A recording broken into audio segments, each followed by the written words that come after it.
The birth of Jesus did not take place in a peaceful or neutral world. It happened under the rule of one of the most powerful and most feared kings in the Eastern Roman Empire. His name was Herod the Great. To understand the Nativity, it is impossible to ignore the political shadow cast by this ruler. Herod was not a legendary tyrant created by later storytelling. He was a historical figure documented extensively by Roman historians and by the Jewish historian Josephus. Appointed king of Judea by Rome, Herod ruled with absolute authority, backed by imperial power and enforced through fear. His reign reshaped the landscape of the region, both physically and politically. Archaeology reveals the scale of Herod's ambition. He constructed massive fortresses such as Masada and Herodium, rebuilt the Jewish temple in Jerusalem into one of the largest religious complexes in the ancient world, and founded entire cities like Caesarea Maritima. These were not acts of devotion. They were statements of power, designed to impress Rome and intimidate subjects. Yet behind this monumental legacy was a man consumed by insecurity. Ancient sources describe Herod as deeply paranoid, especially in the later years of his life. He saw threats everywhere, real or imagined. Members of his own family were not spared. Herod ordered the execution of his wife Mariamne and several of his sons, convinced they might challenge his throne. This is the world into which reports of a newborn king of the Jews arrived. At this point in the story, it's worth pausing briefly. If you're interested in exploring the real historical figures and political forces behind familiar biblical stories, make sure you're subscribed to the channel. Each episode builds a clearer picture of the ancient world behind the text. According to the Gospel of Matthew, Magi from the east arrived in Jerusalem asking a dangerous question: where is the one who has been born King of the Jews? In a Roman client kingdom ruled by a man like Herod, this was not religious language. It was political language. Kingship meant power, succession, and survival. Herod's reaction was immediate and calculated. He did not laugh off the report or dismiss it as superstition. Instead, he gathered information, consulted scholars, and began planning.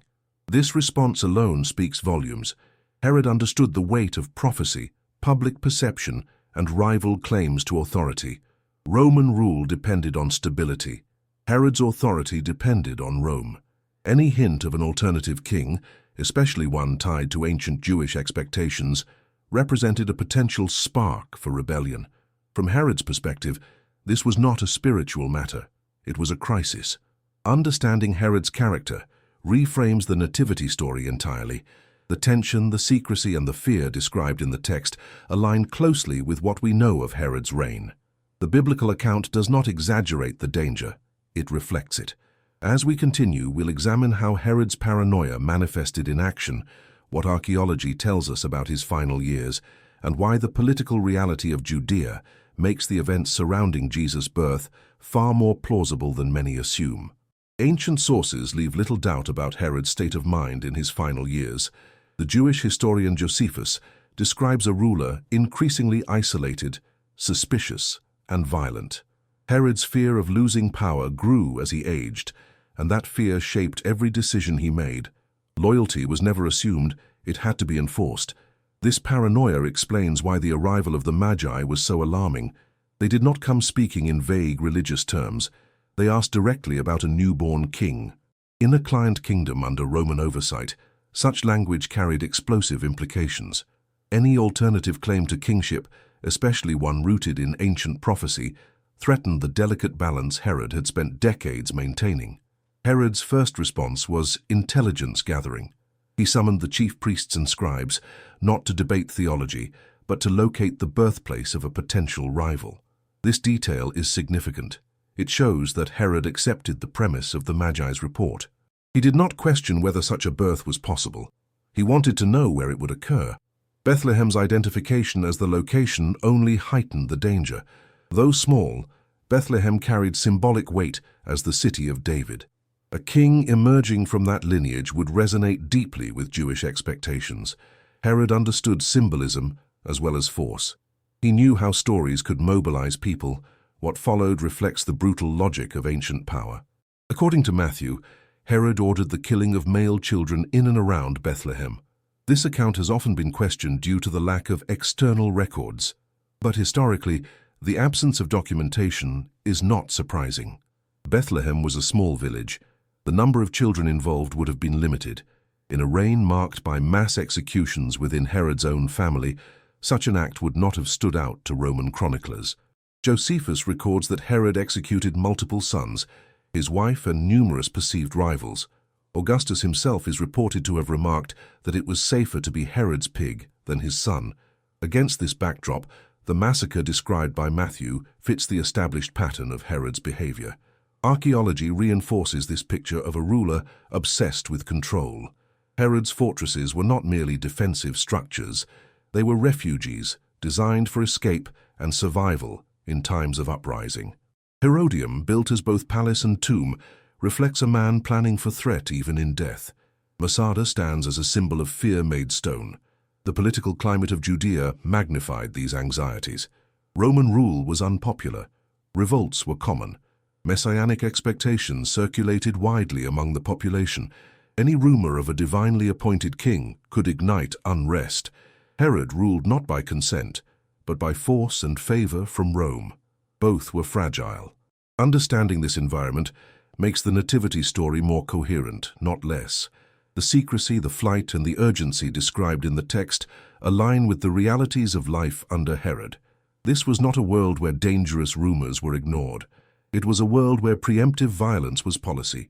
As Herod's reign neared its end, his actions grew more desperate. The political landscape was shifting, and Rome's patience was limited. The king who had reshaped Judea now faced his own mortality, and the possibility that his legacy would not survive him. In the final part, we'll examine Herod's death, the historical timeline surrounding Jesus' early life, and what happened to Judea once this paranoid king was gone. Herod's reign came to an end, not with peace but with decay. Ancient sources describe his final months as marked by severe illness, physical suffering, and growing instability. Josephus records that Herod endured intense pain, fever, and psychological distress, all while fearing that his death would spark rebellion. Even as his body failed, his grip on power did not loosen. In one of the most revealing episodes of his final days, Herod ordered prominent men of Judea to be imprisoned, instructing that they be executed upon his death, so that the nation would mourn, even if it was not for him. This order was never carried out, but it exposes the depth of his obsession with legacy and control. Fear defined him to the very end. Herod died around 4 BCE, a date firmly established by historical and astronomical evidence. This detail is critical for understanding the timeline of Jesus' early life. If Jesus was born during Herod's reign, as Matthew indicates, then his birth must have occurred several years before the start of the Common Era. This is not a contradiction. It is a reminder that modern calendars were created long after the events they attempt to measure. Following Herod's death, Judea entered a period of instability. His kingdom was divided among his sons, none of whom possessed his political skill or Rome's full confidence. Revolts broke out, Roman intervention increased, and the region became more volatile than ever. This turbulence forms the backdrop of Jesus' childhood and the world in which his ministry would later emerge. The Nativity story, when placed within this historical framework, becomes sharper and more grounded. It unfolds during the final years of a paranoid ruler under Roman domination, in a land already strained by violence and expectation. The danger described in the text reflects real political conditions, not literary exaggeration. Understanding Herod does not distract from the story of Jesus. It clarifies it. It explains why secrecy mattered, why escape was necessary, and why the arrival of a child associated with kingship could provoke such fear. The biblical narrative aligns with what history reveals about power, insecurity, and survival in the ancient world. Herod sought to secure his legacy through stone, monuments, and blood. Yet his name is remembered largely because it intersects with a story far greater than his own. The king who tried to eliminate every possible rival could not prevent history from moving beyond him. When archaeology, ancient texts, and historical chronology are allowed to speak together, they do not erase the Nativity, they anchor it. They place it firmly within the realities of the ancient Near East, where empires ruled, fear dictated policy, and ordinary lives were shaped by extraordinary forces.